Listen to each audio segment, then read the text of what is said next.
అనకాపల్లి జిల్లా పాయకరావుపేట నియోజకవర్గంలో bulk drug వ్యతిరేక పోరాట సమితి కమిటీ సభ్యుల్ని పోలీసులు అరెస్ట్ చేశారు. హోంమంత్రి కాన్వాయ్ అడ్డగింత, జాతీయ రహదారి దిగ్బంధనం వంటి పలు కేసుల్లో సిపిఎం నేతల్ని అరెస్ట్ చేశారు. ధర్మవరం గ్రామంలో సిపిఎం నేత అప్పల్ రాజును అరెస్ట్ చేశారు పోలీసులు. ఆయన్ను అనకాపల్లికి తరలించారు.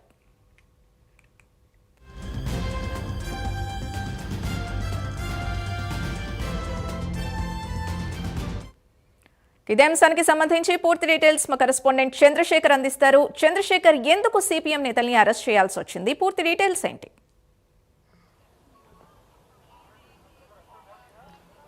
రైట్ సింధు, చూసుకుంటే అనకాపల్లి జిల్లా పాయకరావుపేట నియోజకవర్గం ఏదైతే హోంమంత్రికి సంబంధించినటువంటి నియోజకవర్గం ఏదైతే ఉందో ఆ నియోజకవర్గంలో ఈ రోజు ఉదయం అంతా కూడా హై టెన్షన్ వాతావరణం నెలకొందని చెప్పుకోవచ్చు. ప్రధానంగా చూసుకుంటే ఏదైతే పాయకరావుపేట నియోజకవర్గానికి సంబంధించినటువంటి రాజయ్యపేటలో సంబంధించినటువంటి ఏదైతే బల్క్ డ్రగ్ పార్క్ ఏదైతే ఉందో ఈ బల్క్ డ్రగ్ పార్క్ని రాజయ్యపేట గ్రామస్తులంతా కూడా వ్యతిరేకించినటువంటి పరిస్థితి ఉంది. దాదాపు 72 రోజుల పాటు కూడా సుదీర్ఘంగా వారంతా కూడా నిరంతరం పోరాటం చేశారు. నిరంతరం కూడా ధర్నాలు చేసినటువంటి పరిస్థితి కనిపిస్తుంది. ఈ నేపథ్యంలోనే ఇటు ప్రైమ్ లైన్ కూడా వరుస కథనాలు కూడా వెలువరించినటువంటి పరిస్థితులు కూడా ఉన్నాయి. ముఖ్యంగా చూసుకుంటే ఒకవైపు ఏదైతే రాజయ్యపేట గ్రామంలో ఏర్పాటు చేస్తున్నటువంటి బల్క్ డ్రగ్ పార్క్ ఏదైతే ఉందో ఆ బల్క్ డ్రగ్ పార్క్ పైన పూర్తిగా వ్యతిరేకత అంతా కూడా వ్యక్తమైందని చెప్పుకోవచ్చు. ముఖ్యంగా చూసుకుంటే రాష్ట్ర వ్యాప్తంగా కూడా పాయకరావుపేట నియోజకవర్గం ఏదైతే రాజయ్యపేటలో ఏర్పాటు చేసేటటువంటి బల్క్ డ్రగ్ పార్కు ఏర్పాటు చేయొద్దంటూ కూడా ఇటు ప్రతిపక్షాలన్నీ కూడా ఒక విధంగా చూసుకుంటే దుమ్మెత్తి పోసినటువంటి పరిస్థితి కనిపిస్తుంది. ఈ నేపథ్యంలోనే అక్కడ ఉన్నటువంటి ఏదైతే పక్కనే ఉన్నటువంటి గ్రామస్తులు ఎవరైతే ఉన్నారో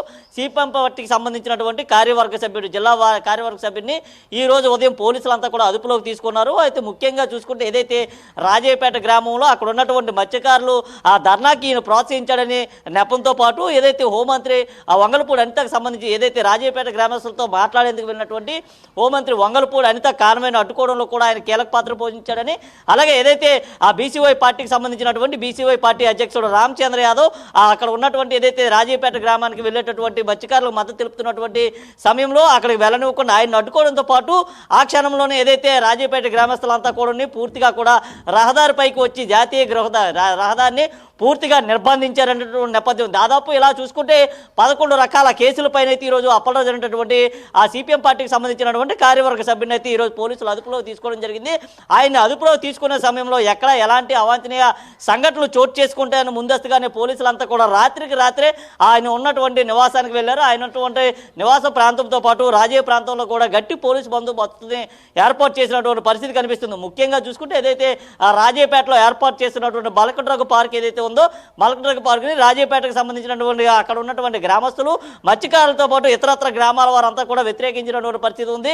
ముఖ్యంగా చూసుకుంటే అక్కడ బల్క్ డ్రగ్ పార్క్ కానీ ఏర్పాటు చేస్తే తమ జీవన వ్యవసాయం అంతా కూడా కోల్పోవలసి వస్తుంది. ముఖ్యంగా మత్స్య సంపద మీద ఆధారపడి ఉన్నటువంటి తమ కుటుంబాలంతా కూడా అక్కడ ఉన్నటువంటి జీవనాన్ని కోల్పోవలసి వస్తుందంటూ కూడా వారంతా 72 రోజుల పాటు కూడా సుదీర్ఘంగా కూడా నిరసనలు వ్యక్తం చేసినటువంటి పరిస్థితి కనిపించింది. ఈ నేపథ్యంలో జరిగినటువంటి అల్లర్లు ఏవైతే ఉన్నాయో జరిగినటువంటి అల్లర్లు కావచ్చు లేదా ఇతరత్ర ఘటనలు కావచ్చు, ఈ ఘటనకు సంబంధించి కూడా ఏదైతే సిపిఎం పార్టీకి సంబంధించినటువంటి సభ్యుడే కీలకమైనటువంటి వ్యక్తి అనేసుకోవడం పోలీసులు అయితే ఈయనపైన దాదాపు 11 కేసులు అయితే నమోదు చేసినట్లుగా తెలుస్తుంది. ఈ 11 కేసుల్లో కూడా ఈ రోజు అయితే ఆయన అరెస్ట్ చేసి అక్కడ నుంచి అనకాపల్లి ప్రధాన కార్యాలయానికి తీసుకొని వెళ్ళారు. అనకాపల్లి ఎస్పీ వద్దకు తీసుకొని వెళ్ళిన తర్వాత అక్కడ నుంచి మెజిస్ట్రేట్ ముందు అయితే ప్రవేశపెట్టేటటువంటి పరిస్థితి కనిపిస్తుంది. ముఖ్యంగా చూసుకుంటే ఏదైతే రాజయ్యపేటతో పాటు చుట్టుపక్కల ఉన్నటువంటి గ్రామస్తులంతా కూడా ఇక్కడ ఉన్నటువంటి నిరసన ప్రదర్శనలో పాల్గొన్నారో 72 రోజుల పాటు కూడా సుదీర్ఘంగా కూడా వారంతా కూడా నిరసన వ్యక్తం చేసినటువంటి పరిస్థితి కనిపించింది. ఆందోళన చేపట్టినటువంటి పరిస్థితి కనిపించింది. ఇటు చూసుకుంటూ వంగలపూడి అనితకు సంబంధించినటువంటి కాన్వాయ్ను కూడా అడ్డుకున్నటువంటి పరిస్థితి కనిపించింది. ఇన్ని జరిగినప్పుడు కూడా వారు ఎవరిపైన కూడా కేసులు నమోదు చేయకుండా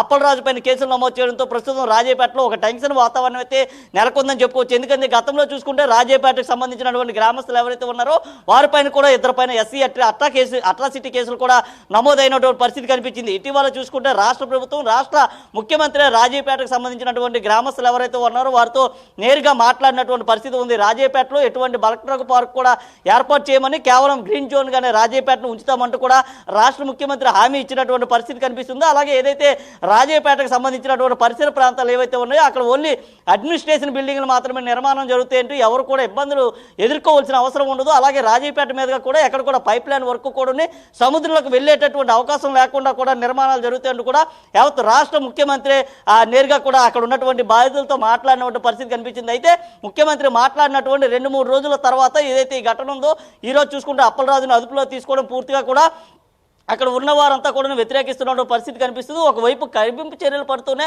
మరోవైపు తమకు మద్దతు ఇచ్చి తమ వెనక నడిచినటువంటి వ్యక్తుల్ని అరెస్టు చేశారంటూ కూడా రాజేపేట గ్రామస్తులంతా కూడా ఆందోళనకు దిగేటటువంటి పరిస్థితి అయితే కనిపిస్తుంది. ముఖ్యంగా చూసుకుంటే ఆయనతో పాటు మరికొంతమందిని కూడా అరెస్టు చేసేటటువంటి అవకాశాలు అయితే ఉన్నాయి. ఈ నేపథ్యంలో అక్కడ వారంతా కూడా భయాందోళనకు అయితే గురవుతున్నారు. ముఖ్యంగా చూసుకుంటే ఈ రోజు ఉదయం జరిగినటువంటి అరెస్ట్ ఏదైతే ఉందో ఈ అరెస్టులో పెద్ద ఎత్తున కూడా పోలీసులంతా కూడా మోహరించారు.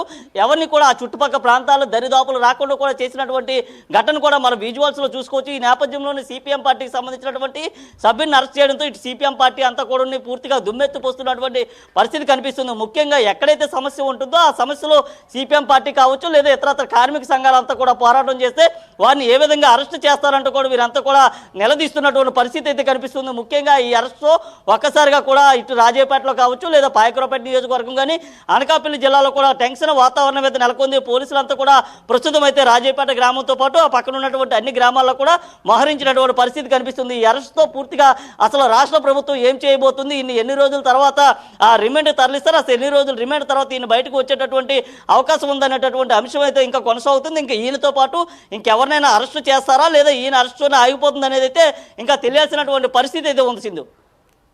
Right, thank you Chandrasekhar.